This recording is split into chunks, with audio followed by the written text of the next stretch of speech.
आज हम बात करेंगे गोल्ड के बारे में। गोल्ड एज एन इन्वेस्टमेंट या गोल्ड जब आप खरीदते हैं तो आप किस तरीके का गोल्ड खरीद सकते हैं, आपको गोल्ड खरीदना भी चाहिए या गोल्ड आपको नहीं खरीदना चाहिए।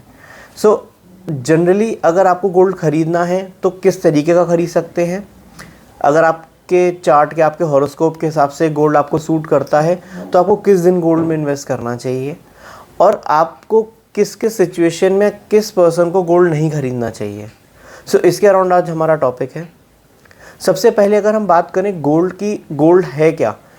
गोल्ड जैसे ज्योतिष में सारी धातुओं को किसी न किसी प्लैनेट की ओनरशिप में डिवाइड किया गया है। गोल्ड एक ऐसी क्लास है जो सन की कैटेगरी में आती है, सूर्य की धातु है मेजरली, और सन को रिप्रेजेंट करती है।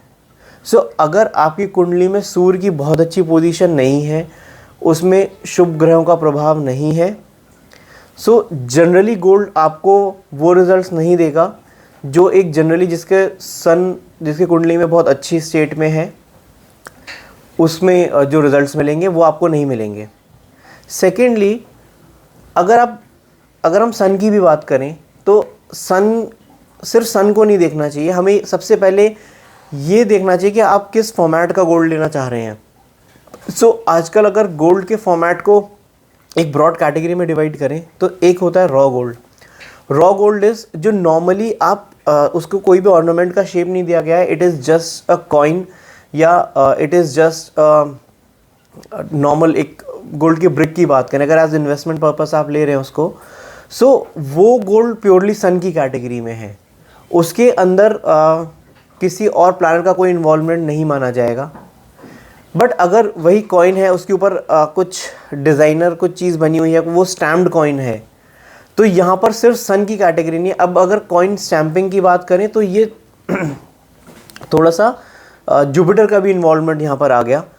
आपके सन और जुपिटर, तो आपको किस फॉर्मेट का गोल्ड खरीदना है। यहाँ पर अब सिर्फ सन की ओनरशिप नहीं बची, सन के साथ और प्लैनेट्स का इन्वॉल्वमेंट आना स्टार्ट हो गया। जब इंसान गोल्ड की ज्वेलरी लेता है, गोल्ड की ज्वेलरी जनरली अगर आप मार्केट में देखें तो गोल्ड जब आप कॉइन खरीदते हैं उसको सेल करते हैं तो उसमें बहुत ज़्यादा आपकी वैल्यू डिटोरिएट नहीं होती जितना ज्वेलरी में नॉर्मली हो जाती है।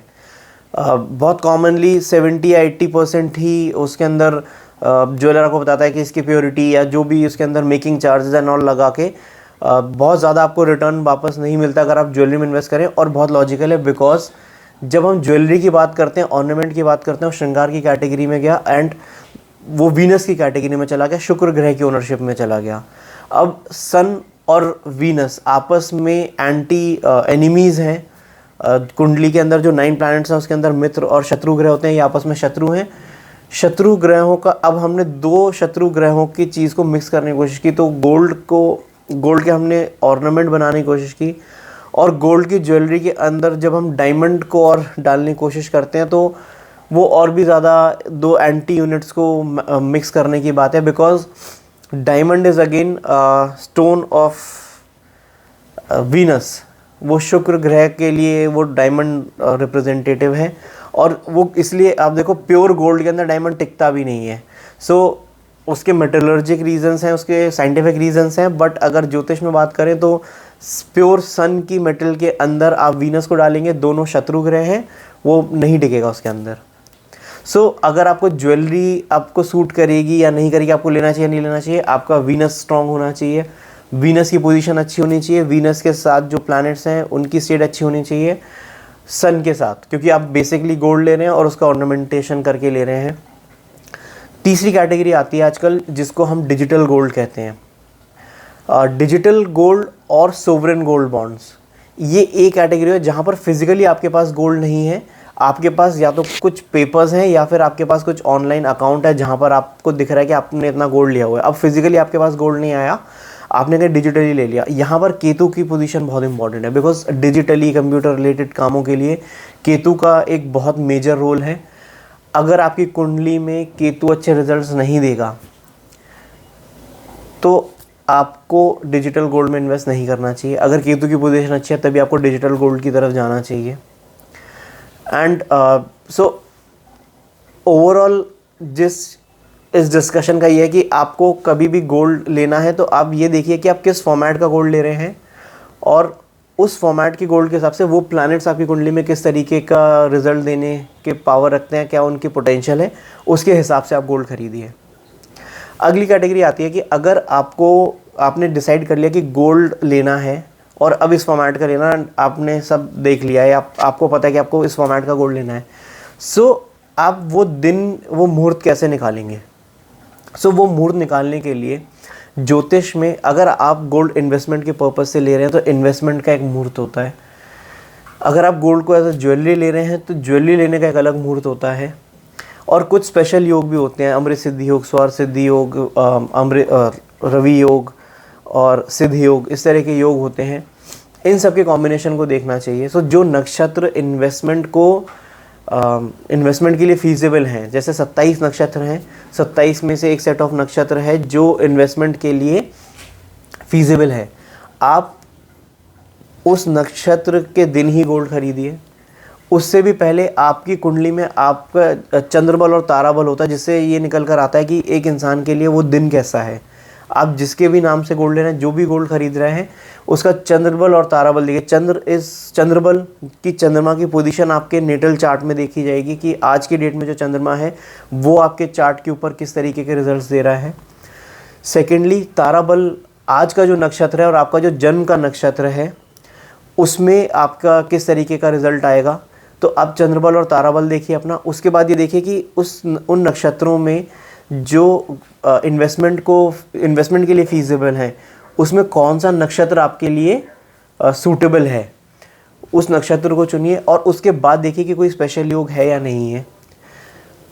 कुछ नक्षत्र हैं जो गोल्ड खरीदने के लिए या कोई धातु खरीदने के लिए अच्छे माने जाते हैं, तो और सबसेट करके आपको अगर एकदम बेस्ट दिन निकालना है तो आप ऐसे धीरे धीरे ड्रिल डाउन करके उस मुहूर्त तक, उस दिन तक निकाल लीजिए कि आपके लिए क्या फीजिबल है। और बहुत डिटेल में जाना है तो उस समय का लग्न भी देखा जाता है जिस समय आप गोल्ड बाय कर रहे हैं या आप कोई भी इन्वेस्टमेंट कर रहे हैं। उस दिन उस पर्टिकुलर लग्न में हर 2 घंटे में लग्न चेंज हो जाता है।